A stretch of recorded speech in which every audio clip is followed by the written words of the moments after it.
Hello guys, ఈరోజు నేను మీకు తెలంగాణలో ఎంతో ఫేమస్ అయిన శనగ గుడాలు ఎలా ప్రిపేర్ చేసుకోవాలో చూపిస్తాను.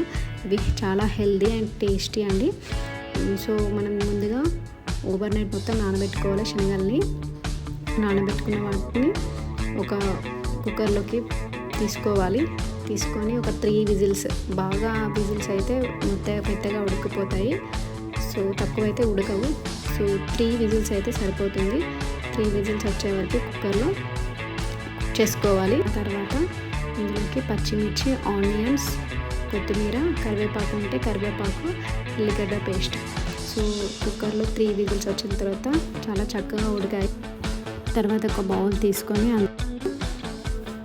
ఆవాలు, జీలకర్ర, పల్లీలు అండ్ పచ్చిమిర్చి సన్నగా తరిగి మంచిగా వేయించుకున్న తర్వాత ఆనియన్స్ అండ్ కొత్తిమీర, ఉల్లిగడ్డ పేస్ట్ ఇవన్నీ కూడా మంచిగా వేయించుకోవాలి. కొద్దిగా పసుపు మంచిగా వేయించుకున్న తర్వాత ఉడికిన శనగల్ని వాటర్ లేకుండా వంపుకొని ఇందులో వేసుకోవాలి. సో వీటిని మంచిగా పోపు అంతా పట్టే వరకు కూడా మంచిగా కలుపుకోవాలి, మిక్స్ చేసుకోవాలి. సో ఇంత టేస్టీ అయిన హెల్దీ రెసిపీ అయిన శనగ గుడాలు రెడీ అయిపోయాయి. పచ్చి శనగలు, నానబెట్టిన శనగలు, మొలకెత్తిన శనగలు పిల్లలు తినడానికి ఎక్కువ ఇష్టపడరు కదా. సో ఇలాంటివి అప్పుడప్పుడు చేస్తూ ఉంటే పిల్లలు కూడా ఇష్టంగా తింటారు. చాలా హెల్దీ రెసిపీ అండి.